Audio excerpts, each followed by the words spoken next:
I went through RobTop's Twitter and read all 646 tweets on his account. In this video, I'm going to expose the deep secrets of this account, including interesting development info, jokes, background info, and most importantly, Geometry Dash 2.2 related news. There's a heck of a lot of cool stuff I found here, so I hope you're excited. Also, if you're interested in a giveaway for a free copy of Mega Hack version 7, then stick around to see how to enter. I hope you enjoy. We're going to start off with the early secrets and development of Geometry Dash and move forward in time. Don't worry, we'll reach the 2.2 stuff soon enough. The very first tweet on Rob's account is an announcement that his upcoming video game Boomlings will soon be released on the iOS App Store. This tweet is so old that Boomlings isn't actually available for download anymore. In fact, there's a decent chance that some people watching this video weren't even born when Boomlings was first released. That's a bit weird to think about. Moving on, we get a glimpse of the first mention of Geometry Dash on RobTop's Twitter account. He posts the official trailer to the game, which is now incredibly outdated, but still captures the feeling of playing the game for the first time. After the game had been out for a while, community levels became a huge part of the experience. Here, RobTop shows us a famous online level called Demon Park. This level is incredibly important to Geometry Dash's history, because it was so difficult at the time that it inspired the demon difficulty, hence the name Demon Park. If this level was named differently, then the iconic demon probably wouldn't exist. Skipping ahead in time a bit, and we see the first glimpse of Update 1.4, which introduced mini portals and the first saw blade obstacles. This was another huge step for Geometry Dash, as very few levels omit this mini mode nowadays. In 2014, RobTop shows us an updated version of the level browsing UI that would be included in the 1.5 update, which is still almost identical to how the screens look today. Maybe it's time for an upgrade soon, I don't know. He continues showing us previews for upcoming updates for a while. We get to see the first versions of the speed portals, an early preview of the dual mode, a teaser for the addition of custom Newgrounds music, and the announcement that Geometry Dash would be coming to Steam for computer download. Also, interestingly enough, back in the day, RobTop used to promote a lot of Geometry Dash YouTube videos he liked. Right here, there's 3 promotional tweets in a row, which is very unlike the RobTop we see tweeting today. Moving on, RobTop shows us the new Spider Game mode for the 2.1 update. When we first saw this, nobody quite knew what its gameplay would be like. I personally thought it would involve the icon walking on walls, such as spiders in Minecraft, and nobody expected to see instant teleportation from this little guy, but RobTop is always full of surprises like that. In April 2016, RobTop would tweet out the 2.1 update sneak peek. Little did we know, this was the last sneak peek we would see until 2021, over 5 years later. And here we see RobTop doing, well, whatever he does when he's tired, I guess. You okay, buddy?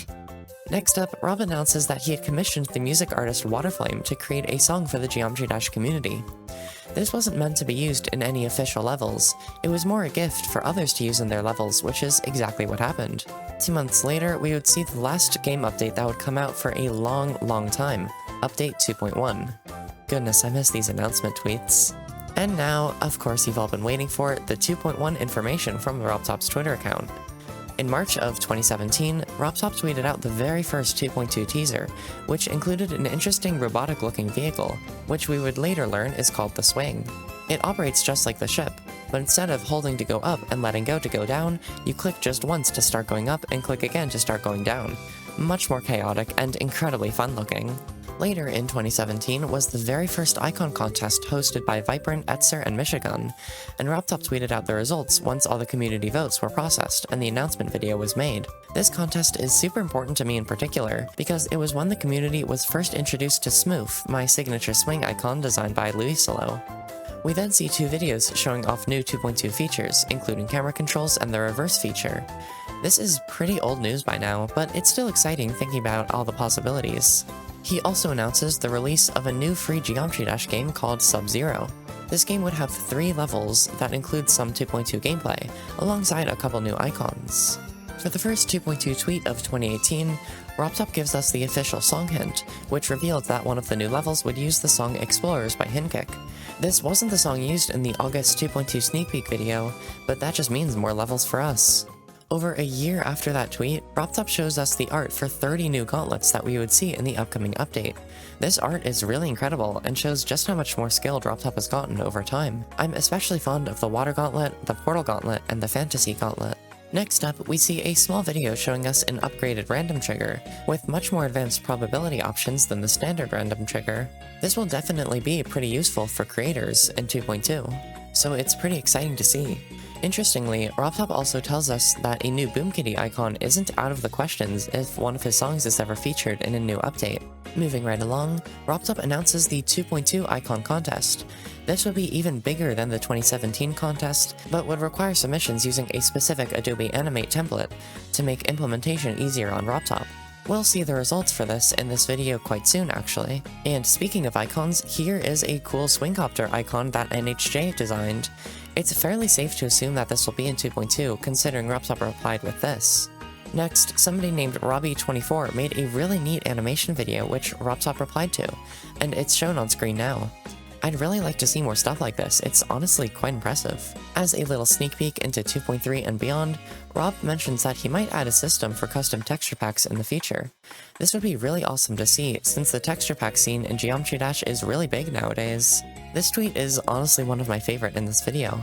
Geometry Dash moderator Lake suggests that some new colors could be added to the Geometry Dash icon kit.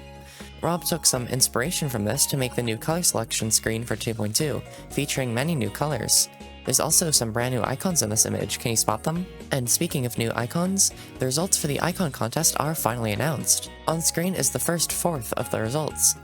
Many of these icon artists got more than one icon into the game each, so it'll be really exciting to see what is there in 2.2. And just for completion's sake, here are all 4 parts of the icon contest put together. There are some really amazing icons here, I can't wait to use them in 2.2. NHJ then put together this really pretty drawing of all of the winning icons, which Rob commented on. He put a whole bunch of references into the drawing, and it's quite fun looking for them all. One more little icon-related thing for now, RobTop tweeted out an image containing the Adobe Animate sprites for every single new cube coming in 2.2. He made it intentionally low quality so as not to spoil anything, but some people have looked through this and found some of the icons they've submitted to the contest, confirming so many new icons. If you want more info, consider checking out my video on every confirmed 2.2 icon. Now here's something else quite cool. In May of 2021, GlowRock tweeted at RobTop suggesting that a colorblind option be added to the game in 2.2, since there's so many different portals and orbs that look nearly identical. It was a good idea, so RobTop did just that, and here's a test image that he tweeted out. He refined all of the new art later, and you can see some of that in the new sneak peek video. Also, RobTop is verified on Twitter now, that's fun. Next, he made a tweet joking about a new emoji option when making comments on levels. Or at least I think it's a joke, it's hard to say. And now, one of the most important Geometry Dash tweets of all time. Skip ahead a few seconds if you're sensitive to non-family friendly stuff. Hey RobTop, can you add sex to Geometry Dash? That would be cool, I think. Even if I did, I'm pretty sure you wouldn't be able to unlock it. Absolutely destroyed. After that, RobTop mentions that he agrees that more difficult demon difficulties should give greater rewards, but the issue with this is that the community votes on demon difficulties, and so having different star values for different demon difficulties could get a bit messy. Maybe someday this will happen, we'll just have to wait and see. Here's another little editor feature that might be in 2.2. HJFOD tweeted that he made a mod that lets you use the mouse scroll wheel on any input in the level editor, and RobTop replied with this. Hopefully that means that the editor will have a few more convenient features in this update. Now, finally, after so many years, the Geometry Dash 2.2 sneak peek was released on the game's 8th anniversary. I've said this many times before, but this video is absolutely incredible, and it reignited my hype for 2.2 all over again. There's just so many phenomenal things here, and I can't wait to see what people do with them. After that video, RobTop showed what the arrow trigger would look like in the editor. If you place it somewhere, then the gravity will change so that the icon is moving in the direction of the arrow. A little bit more clarifying info. With the spider game mode, teleporting sideways will have a limit. It will check about 100 tiles for collision, and if it doesn't find any obstacles or blocks to teleport onto, it will simply teleport as far as it can and it will freefall after that. Oh yeah, and here's the post-it note cube icon, I kinda like this. Somebody also found the old unused saw designs somewhere, and RobTop said he never added them since they looked strange while spinning, but he might try to implement them once again. And here is our first sight of the new 2.2 orb. Subwoofer posted some mock-up art, and RobTop yoinked it away. In this video he tweeted, we can see the spider orb in action as well as the new spider pad. We are almost done here, so not long to go. In this tweet, RobTop shows off some potential designs for a new collectible. These moons will be essentially platformer mode's equivalent of stars, so they'll likely have their own set of achievements. Now, in this short video, we see a new effect we can use in the 2.2 editor, an underwater effect. Pretty neat. And finally for today, we see a glimpse of what's likely a new 2.2 icon. I introduced to you a two-sided ship. I unironically like this quite a bit. The design is super clean and really funny. I hope he's actually adding this to the game and he didn't just make it for this Twitter post. Oh yeah, do you want a free copy of MegaHack version 7? Because if you do, then all you have to do to enter the giveaway is to leave a comment on this video, like this video, and subscribe to my channel. I will pick a winner in a few days, so make sure to keep your reply notifications on. Do you like the new icons we saw? What else should RobTop tweet out? Let me know your thoughts on everything shown today in the comments. I also have my own Twitter account, so consider checking that out. And lastly, I take level requests on my Discord server, so if you make levels, go check that out. Special shoutouts to all of my channel members shown on screen now, and I hope you all have a wonderful day. See you later.